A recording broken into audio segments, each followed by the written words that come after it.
It's a story in the Bible that is much like our world today, in that it has greed, it has crime, it has violence and suffering, it has racial prejudice, and it has social unconcern.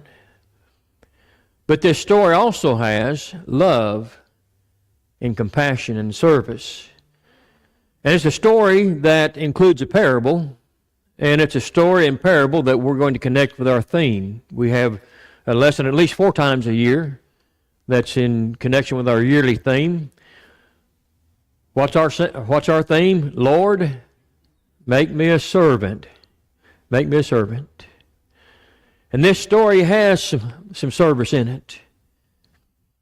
This parable has some service in it. It's a very familiar parable, at least with most of us. Lord, make me a servant, and we're going to take this story from Luke chapter 10, the parable of the Good Samaritan. But to get it in context, we've got to be going back to verse 25. Oftentimes the parables that we see have a context, and it's good to get the parables in context, because then you can understand even more so the exact point that Jesus is trying to get across. And so let's read this together. First of all, Luke chapter 10. We're going to begin in verse 25. We read down through verse 37.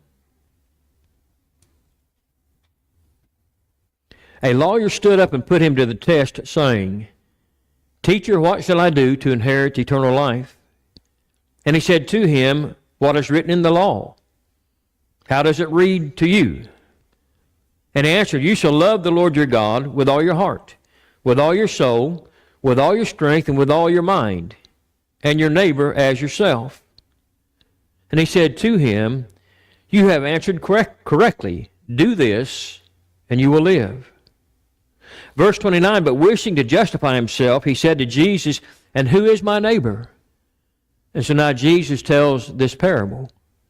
Jesus replied and said, A man was going down from Jerusalem to Jericho, and he fell among robbers. And they stripped him and beat him and went away, leaving him half dead. And by chance a priest was coming down on that road, and when he saw him, he passed by on the other side. Likewise a Levite also, when he came to that place and saw him, passed by on the other side. But a Samaritan who was on a journey came upon him, and when he saw him, he felt compassion. And he came to him and bandaged up his wounds, pouring oil and wine on them, and he put him on his own beast, and brought him to an inn, and took care of him.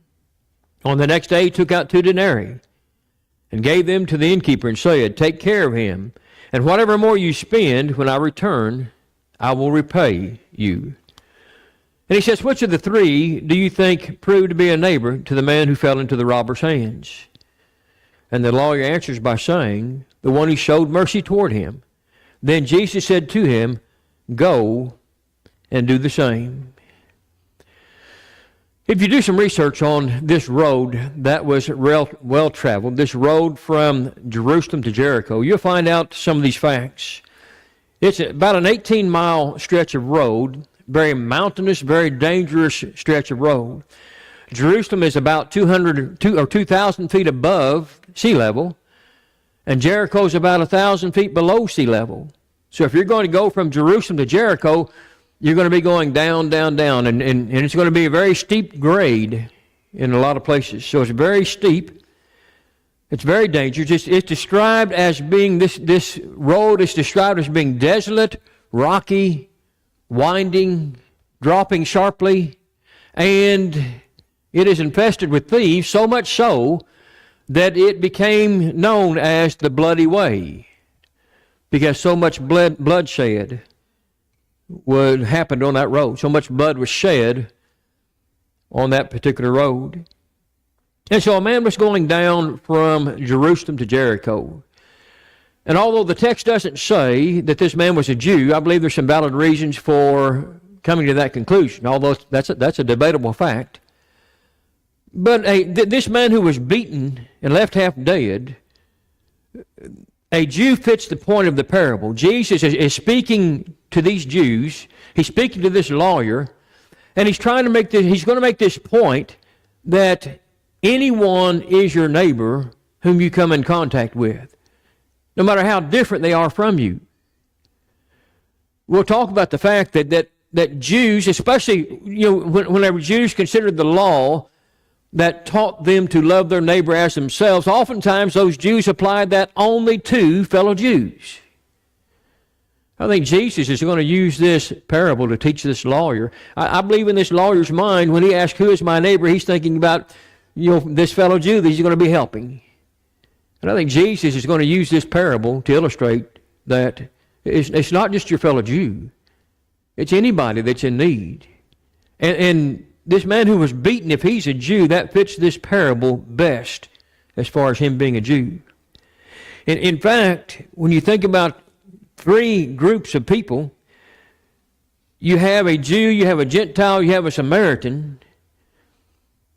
This lawyer would consider that the one who his neighbor is, and we'll talk more about this, would be a fellow Jew. Not the Samaritan, not the Gentile. So here's a parable where a Samaritan helps a Jew. I believe that's what Jesus is talking about, even though the text does not specifically state that the man beaten was a Jew. But that would drive the point home that the lawyer's neighbor is not only his fellow Jew, but is anyone who has a need. If the man beaten was a Samaritan, there would be nothing unusual for a Samaritan helping a Samaritan. There'd be nothing noteworthy for a Samaritan helping a Samaritan. And in fact, if that were the case, then this lawyer might conclude, well, yes, I understand that you help those who are of your same nationality. That's why my neighbor is a Jew. However, if that Samaritan in this parable is helping a Jew, that is noteworthy. That's something very special. That's something very unusual. That's something not to be expected. And so that's going to teach this lawyer that your neighbor is not just your fellow Jew, but your neighbor is anybody who needs your help. And so I want us to talk about the characters that we see in this story and in this parable. And we begin with this lawyer. When the lawyer asks, what can I do to inherit eternal life? And it says that he's asking this to test Jesus. And I think that tells us something about this lawyer and maybe about the fact that his heart needs some working on. And I think we'll see that as we go through this. A lawyer was one who was trained and educated in the law of Moses. He would be one who is responsible for answering difficult questions concerning the law. There were others as well. But he would be one who would... He was trained in the law so that he could answer difficult questions about the law and help others make application of the law. And so he asked, what can I do to inherit eternal life? And how does Jesus respond? Jesus says, what is written in the law? How does it read to you? You're the lawyer. You of all people ought to know this. And of course, the lawyer thinks he knows this. So Jesus asked him, what did I do? I really went to the next one. So Jesus asked him what is written in the law. How does it read to you? And how does the lawyer respond? Well, the lawyer says, the law says to love God with all your heart, with all your soul, with all your strength, with all your mind, and to love your neighbor as yourself. And Jesus responds by saying what? Well, you have answered correctly. This lawyer knew the law. He answered correctly when Jesus says, what does the law say? But then, wishing to justify himself, he asked this question, who is my neighbor? In asking that question, this lawyer places a limit on who his neighbor is. In other words, he's implying there are some people that are my neighbor and there are some people that aren't my neighbor. In his mind, that's the case. Who is my neighbor? So evidently not everybody, according to him, not everybody is his neighbor. It's not everybody that he needs to reach out and help like that Samaritan did that man that was left for dead. I can just think about this lawyer saying, after all, there's a whole lot of undesirable people out there. You got those Gentiles and you got those low-life Samaritans. Who is my neighbor?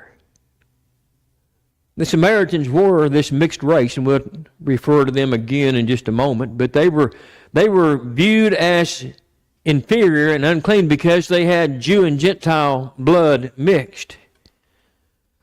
And so Jews had no association, not only with Gentiles, but no association with Samaritans. In John 4 and verse 9, whenever Jesus comes to talk to this woman, he's going through Samaria, and he gets to this well, and he talks to this Samaritan woman.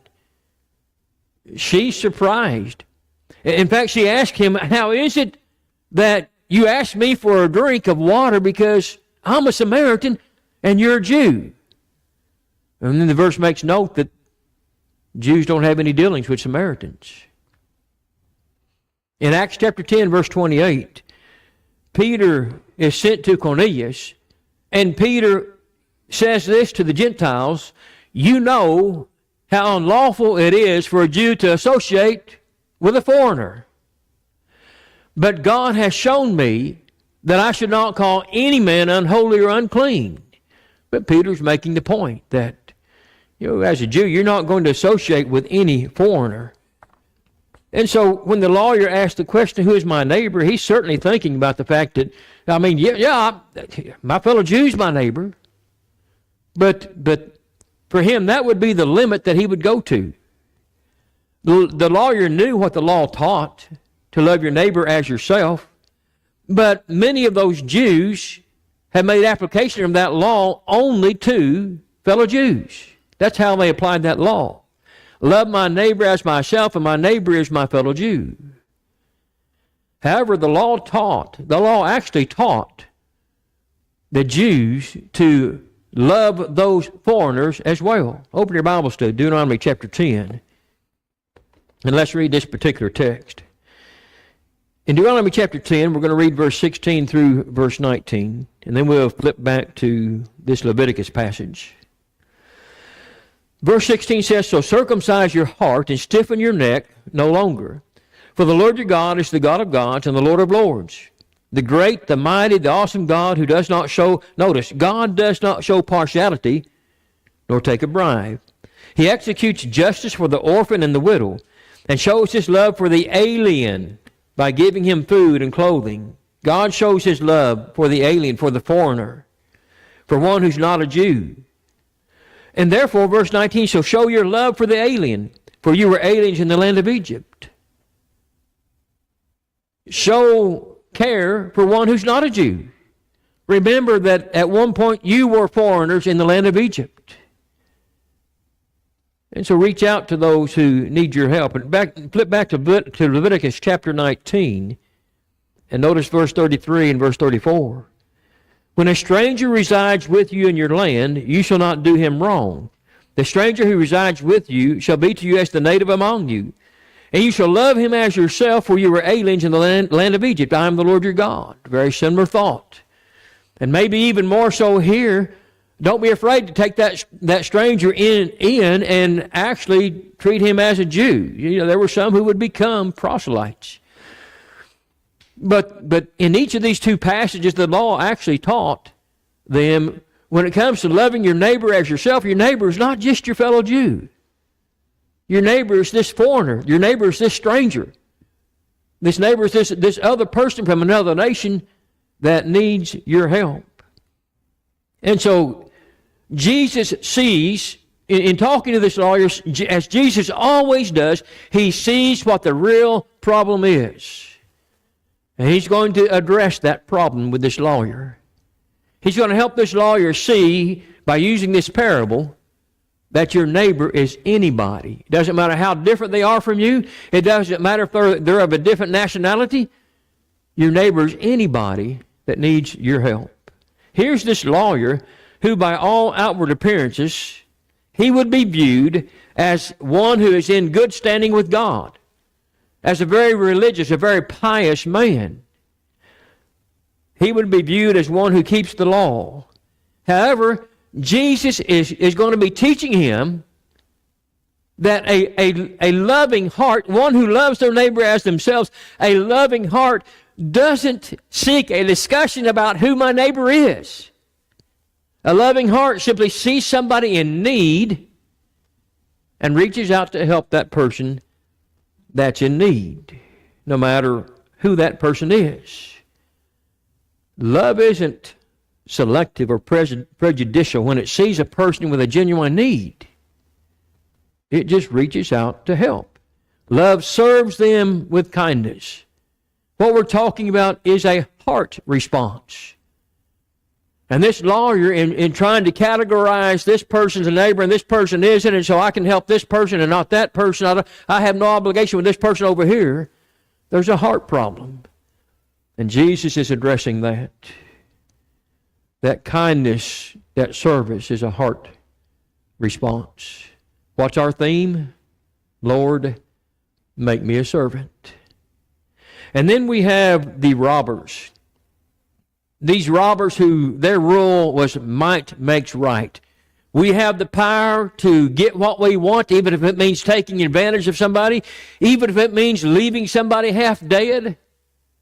And might makes right. That's what we're going to do. Their philosophy was, what's yours is mine if I can take it from you. And that's exactly how they treated that man that was on that road. What's yours is mine.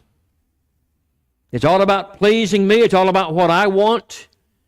And if that means beating you up and taking what you have, then that's fine. That's okay. That's fine with me.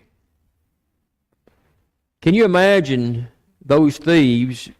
They have beat this man up and taken whatever valuable things he had, and now they're back at wherever they're staying, and they're thinking about what they just did, and maybe they're laughing about it. They're glorying in what they have just done. They're glorying in that loot that they got. Maybe they're even making fun of that man, thinking about how he pleaded with them to not harm, that they would not harm him. And it reminds me of this passage right here, Philippians 3 in verse 18 and 19. How that some glory in sinful things. Verse 18 says, for many walk, of whom I often told you, and now tell you, even weeping, that they are enemies of the cross of Christ, whose end is destruction, whose God is their appetite. That's what these thieves were doing. Their God was their appetite. Their appetite for material things, their appetite for riches, even to the extent that I'm going to leave this man half dead and take whatever he has. Whose God is their appetite, and whose glory is in their shame, who set their minds on earthly things. That describes these robbers, glorying in those riches that they got by taking advantage and by harming somebody else. Those robbers got what they wanted, and then they threw that man away just like a piece of trash. That's what he was to them. Even today, there are some who take advantage of others. There are some who get what they want from somebody else, and then they just kind of discard them like a piece of trash. They are users and not givers. That's what these robbers were. And people may not leave, sometimes they do, but people may not leave someone laying next to the road dying. But in doing that, in being a user and not a giver, you're still guilty of violating what we're taught in Romans chapter 13. We're going to read verse 8 through verse 10. Concerning love that we ought to have for others. Romans 13 verse 8, owe nothing to anyone except to love one another. For he who loves his neighbor has fulfilled the law. For this you shall not commit adultery, because if you do, that's not love. You shall not steal, you shall not murder, that's not love. You shall not steal, not love. You shall not covet. That's not love. And if there's any other commandment, it is summed up in this saying, you shall love your neighbor as yourself. Verse 10, love does no wrong to neighbor, therefore love is the fulfillment of the law. Love does no wrong. It's something we owe. It's something God requires. It's something that our heart, we ought to have in our heart for others. And it does no wrong to someone else. It doesn't treat somebody like these robbers treated them. Lord, make me a servant. Help me to have that kind of heart. And then we have the priest and the Levite. Here are men who would be noted for their piety, their religious commitment to God, their piety. Their lot in life would be to serve and to help others and to minister or officiate in some of the worship assemblies and services of the temple.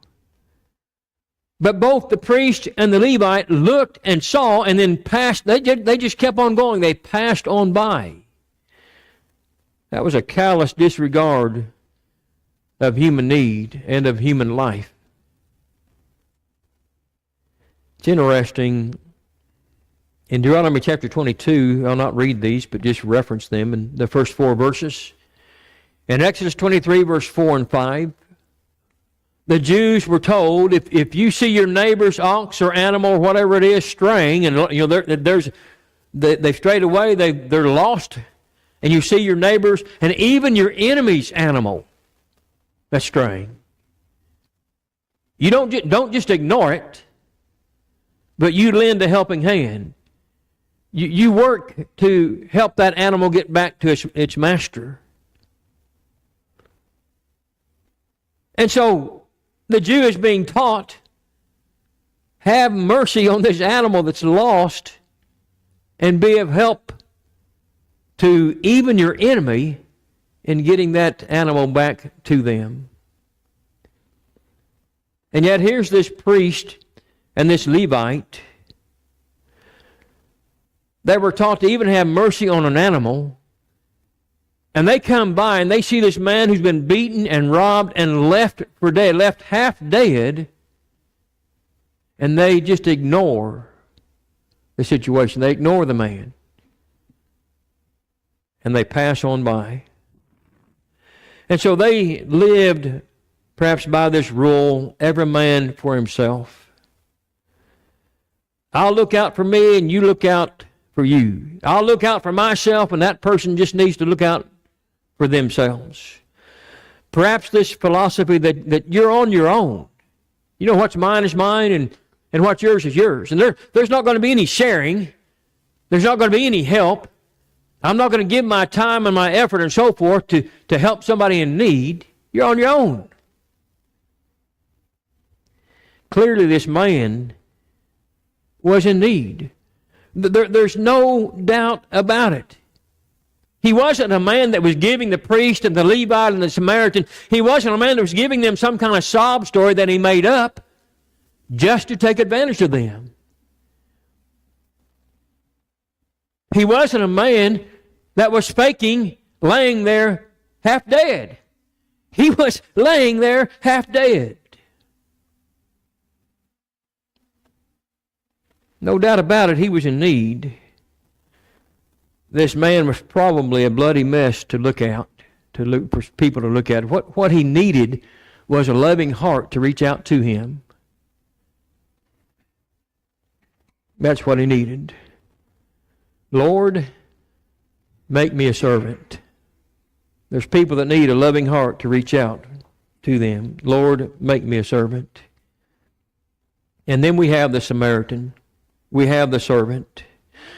We mentioned we'd come back to this thought of a Samaritan being a mixed race. We're not going to read this particular passage, but 2 Kings chapter 17, verse 24 through verse 40, indicates when the northern kingdom was conquered by the Assyrians, the majority of Jews were taken into captivity, but there were some Jews that were left there in that area.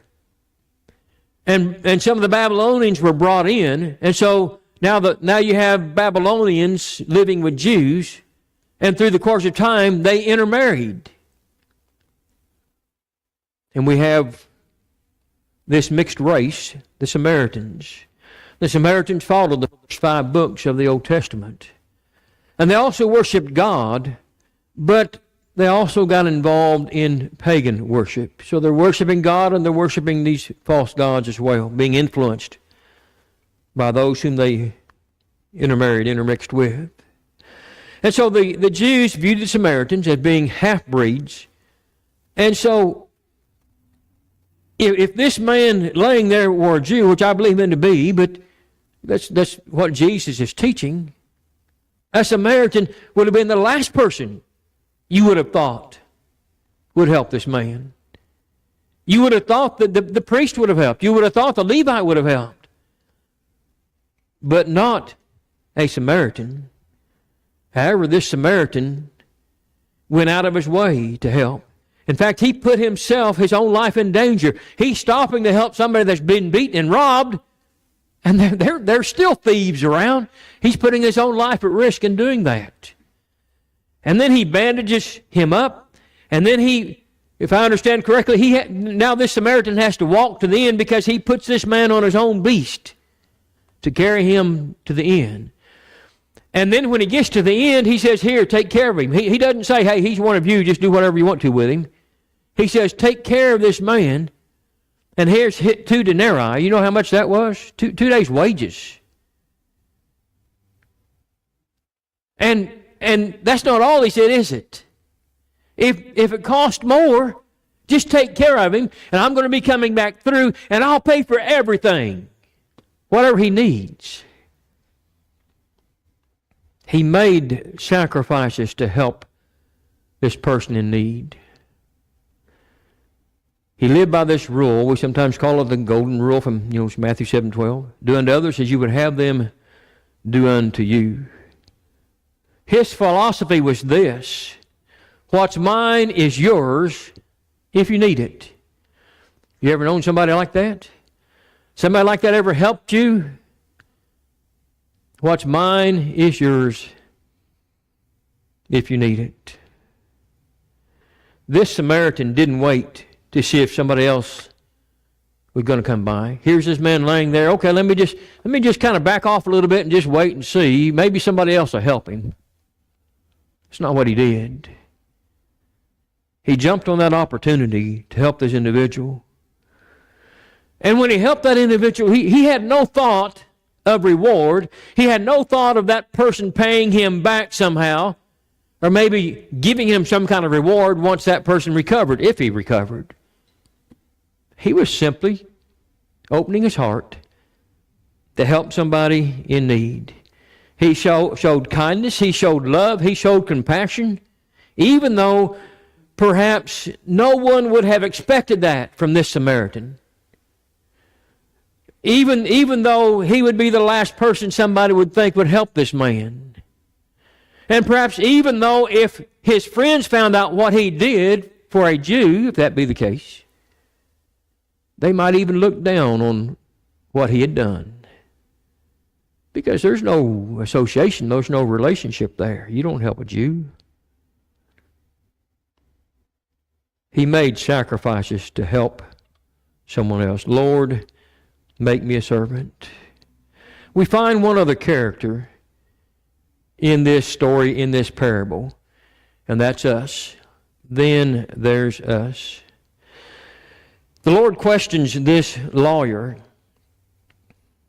in Luke 10 and verse 36, who proved to be a neighbor to this man.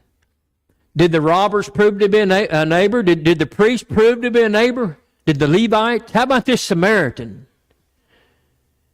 And how does the lawyer answer that? The one who showed mercy to him proved to be a neighbor. And how does Jesus respond to that? Well, he gives him a challenge, doesn't he? Go and you do the same. Go and do likewise. And you show mercy to your neighbor. And he's answering the question who your neighbor is. Anybody who is in need. Now I understand what God teaches in 2 Thessalonians 3 and verse 10. When he says, if anyone is not willing to work, neither should he eat. And We see what's going on at Thessalonica. There were some who had become lazy, and they weren't willing to work. And the best way to help that person is to what? Is to teach them to work. But that's not this fellow in this parable. That's not the person we're talking about. The person we're talking about in this lesson is somebody who has difficult circumstances in life, and they have a genuine need. That's the person we're talking about. They are in need of a good Samaritan. Don't wait to see if others are going to do it. Just do it. Don't be like this lawyer who has to discuss who my neighbor is. Just be a neighbor. Be one who loves his neighbor as oneself. Lord, make me a servant. This parable causes us to think about our own heart. The robbers ganged up on this man, left him for dead. That's not a loving heart. The priest looked and passed by, not a loving heart. The Levite came and took a look and saw the situation and passed on by, kept on going. It's not a loving heart. But then we find a loving heart in this Samaritan. He's the one that helped. We see God's love in this Samaritan. And when people see God's love in us, that's when we can draw people to God. Ephesians 5 verse 1 and 2 tells us to be imitators of God and walk in love. Just as Christ loved us and gave himself up for us, we need to walk in love ourselves. And when people see that love in us by our actions, then we can bring them to God even by our actions. Love doesn't just pass on by. That's our title. Who is our neighbor? You know one way to answer that? Anyone who isn't us. That's who our neighbor is. Anyone who has a need, that's who our neighbor is. And so God, help me to be one who doesn't pass on by. Lord, make me a servant. Help me to be the person that you want me to be. And you know why that's so important? It's because there is going to be a judgment day. And so we ought to be daily the person that God wants us to be. And that includes being that good Samaritan. It includes so many other things that we could put on that list as well. But Lord, make me a servant, not just of others, but to you, Lord. Make me that servant. We have an opportunity right now to make that choice. And if we can help with that, come while we stand to sing. It's the grandest thing through the ages, rock is the grandest